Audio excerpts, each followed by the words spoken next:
What's happening, Expeditioners? It's Peter here, and I just wanted to hit you up with some news here. I just finished my new book here, the Amazing Money Stories book. This is the true tales of greed, generosity, success, and luck. And this book is on sale right now. You can pick it up on Amazon, but I wanted to give you a little taste of the book here. I thought that's only fair.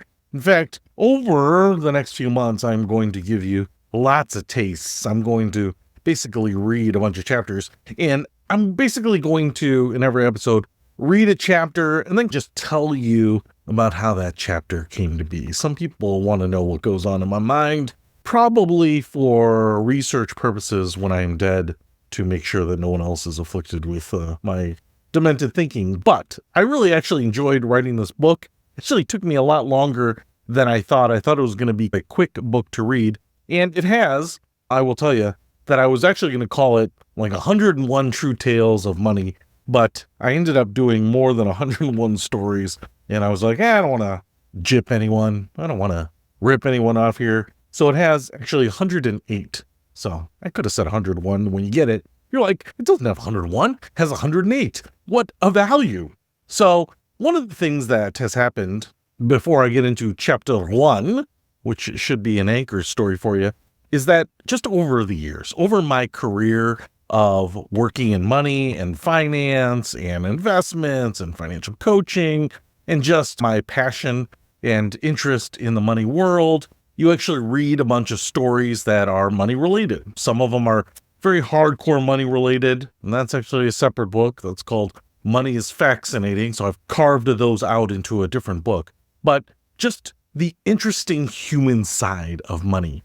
And so I wanted to capture as many of those stories that I could remember. Some of them are pretty recent. I've read them recently, or they were in the news or something like that, and I did a little research to flesh them out and put them in the book. But some of these are from way back, maybe even my childhood or when I was studying money and economics in college. And so I just wanted a place to put all of those because I think the human element, how money affects us, what people do, and that's why it's called Greed, Generosity, Success, and Luck, because a lot of these stories are not friendly stories. They are not stories that you want to live up to. A lot of these stories are people that had a lot of money and found their way into crime or a life of crime or hurting people or going broke. Some of these are just heartwarming stories of people who never thought they'd have money and then figuring out a way to stumble into it or unexpected success. And some of these are just plain luck. And a lot of these are pull at your heartstrings because of people who had maybe a little money, not a lot of money or whatever,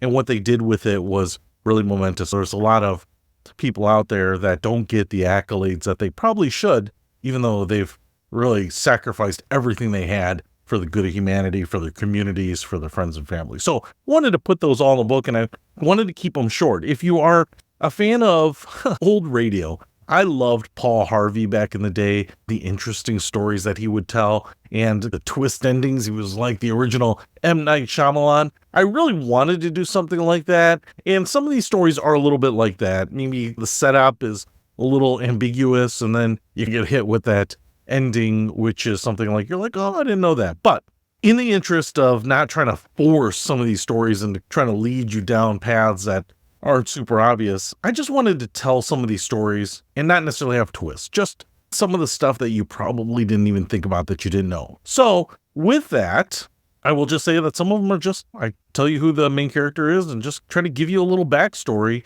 that makes it interesting. So if you do want to pick up this book, it's available in paperback and an audiobook, so you can certainly do that. But like I said, over the course of the next few months, I'm just going to read you the chapters, so you can definitely check out the book from here. But if you want to get them all for that road trip, I tell you what, this is also a perfect book for being a bathroom companion. You're going to go into your bathroom and spend 5, 6, 7 minutes.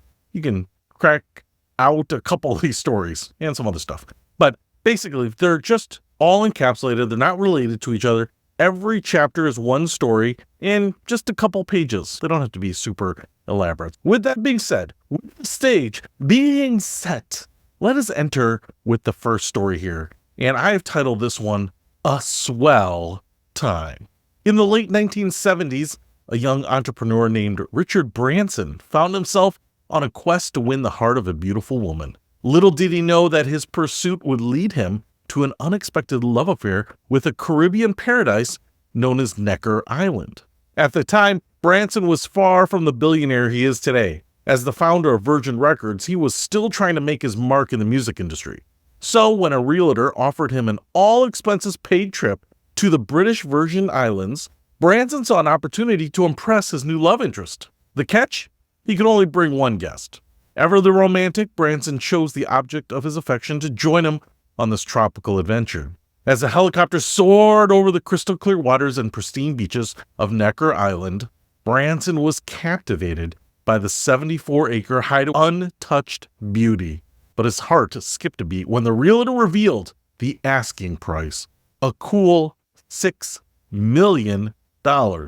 Desperate to impress his companion, Branson made a bold move. He offered the highest amount that he could afford at the time, $100,000. The realtor, unimpressed by the lowball offer, left the couple to fend for themselves on the journey home. But fate had other plans. A year later, the realtor reached out to Branson with some surprising news. No other offers had been made on Necker Island. After some negotiations, Branson managed to secure the island for a mere $180,000, a fraction of the original asking price. Over the years, Branson poured his heart and soul into transforming Necker Island into a luxury retreat. The great house underwent a stunning remodel, boasting a spacious master suite and an array of recreational activities. From kite surfing on the white sand beach to ziplining from the great house to the shore, Necker Island became a playground for the wealthy and the adventurous. But the island held a special place in Branson's heart for another reason. In 1989, he married the woman who accompanied him on that fateful helicopter ride years earlier. Joan Tump Branson became his bride in a ceremony held on the shores of Necker Island. Today, Necker Island stands as a testament to the power of serendipity and the enduring nature of love. What began as a whimsical attempt to impress a girl turned into a lifelong romance, not just with a woman, but with a piece of Caribbean paradise that Branson now calls home. So that is chapter 1 of this book, A Swell Time. There's a little play on the swells of the ocean. If you ever own an island, you'll see those. I don't see them on my island because my island is just a flooded part of my yard when it rains hard. But the story that I wanted to put in there is because I had actually heard of that story a long time ago, and I didn't realize exactly how much he paid. But there are a number of stories where people who have resources, have great opportunities, great credit or whatever, are able to capitalize on some just incredible deals, right? To buy a pristine 70-acre Caribbean island for $180,000, I get it. It was back in the 80s, and not everyone could do that. But we have people buying vacation homes and cottages for $400,000 or $500,000. I'm not doing that. But what I really was interested and surprised about is now, I don't know what Necker Island goes for, but I would say hundreds of millions of dollars, maybe $1 billion, whatever, but certainly millions of dollars. What I like about this story is that it's not just about Richard Branson, who is a guy I've been following for many years with Virgin Atlantic and then even Virgin Galactic, and just his ambition, but yet also the ability of him to stay relatively down to earth, unlike a lot of other billionaires, okay? Who knows how down to earth these guys really are, especially when you own a space company. But I've liked that about Branson. He seems to have maybe good perspective, and I think he's a little older, so he has that life perspective. So I've actually been a fan of his. I mean, not like a raving fan, because I don't know that much about him or what he believes or his philosophy of life or anything like that. But just been really interested in someone who seems to be a good guy, right? Seems to not necessarily, burn bridges and be a scorched earth kind of billionaire. He seems to do it the right way, and he seems to put people's and customers' needs first. A little bit of maybe Steve Jobs, but nicer, maybe. But what I love about this, and I guess the lesson that I really liked about this from the average investor and the average person experience, is the idea of having what I call opportunity money. And it's one of these things where I talk about when I work with people and they have access to a line of credit, or they have access to apply for a line of credit. And I did this too. And one of the earliest things I can think about was I have a friend, Brian, and he runs a business, and now he makes loads of money, millions of dollars a year.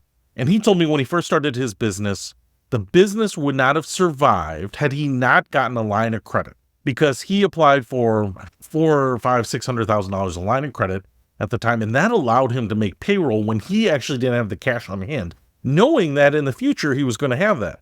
Now, it's not just running that business, but think about this. Think about how many times we have been in dire economic straits. Think about maybe the last recession, the Great Recession, and how many houses just collapsed in prices, or people were fire selling cars. Anytime you hear fire sale, it's just like getting rid of stuff, transferring ownership of stuff at prices that are basically just a formality. For example, I remember, I think it was 2009, there was a house that was for sale, I think somewhere in Miami, somewhere in Florida.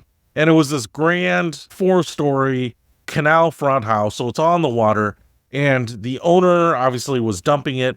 And not only that, but as a car guy, I read about this on the car blog, and I probably should have tried to track down the story. I don't think I could find much detail on it, but I remember at the time they were putting on the car blog because this owner was trying to sell this house, and he was throwing in for free his Ferrari F40. Now, if you are a car person, you know what the Ferrari F40 is. It is Enzo's last supercar. It's considered one of the great super hypercars of all time. It is now one of the most expensive cars on the market because they only made 400-ish of these cars. They don't trade hands very often. And in fact, just this last summer, I believe, or last fall in Italy, they had a parade of Ferrari F40. So people from all over the world flew in their F40s. Many of them are still in Europe. And I believe that gathering event was the most valuable car gathering in history. I don't know what F40s go for, but they go for millions of dollars. But this house was going for an asking price of $600,000, which was a fire sale for what the house was worth. And the owner was throwing in his Ferrari F40. Was not part of the contract, wasn't going to muddy the waters on whether you get in the house and the car. He was just going to give you the keys. And I remember reading that article, and at the time, F40s weren't trading for the multi-millions maybe they are now, but it was still like $1 million car. It was still an $800,000 or $900,000 car at that time.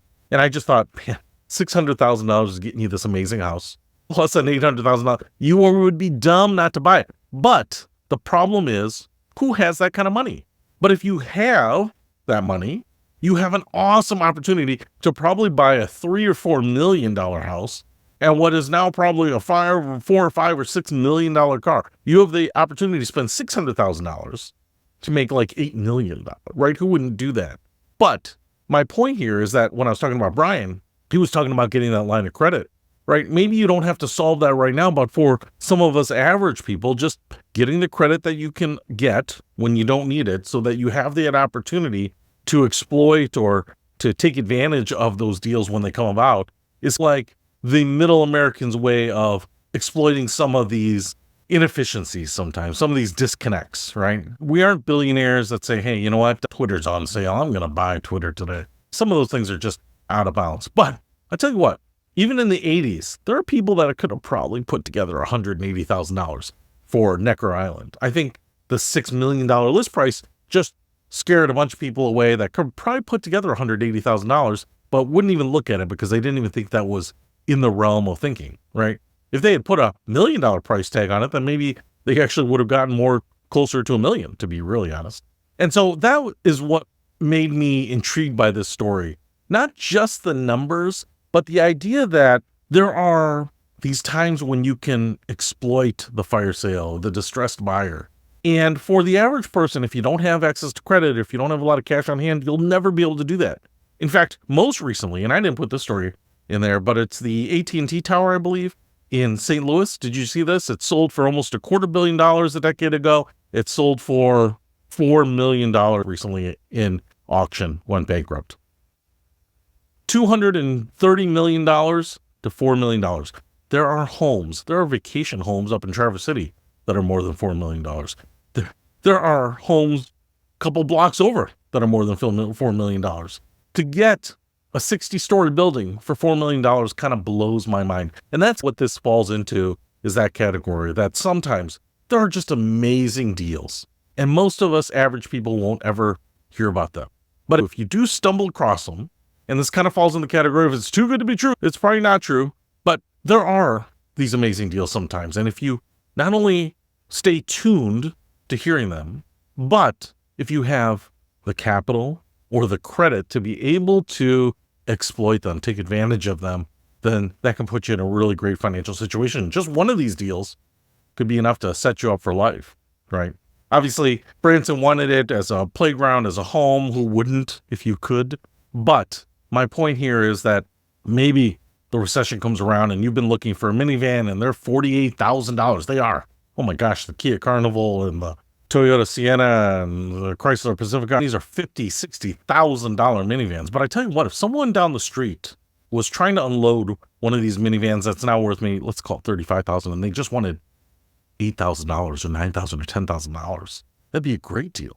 That'd be a great deal. Possibly sell that thing maybe as the economy recovers for $20,000 or $30,000, right? I'm just making up numbers here.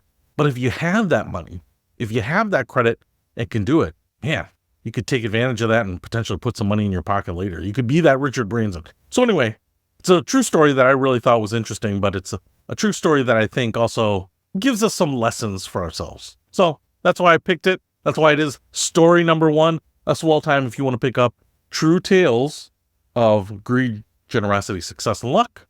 Then please click on the link below, and hopefully you will enjoy it. That's it for now. I'll see you later.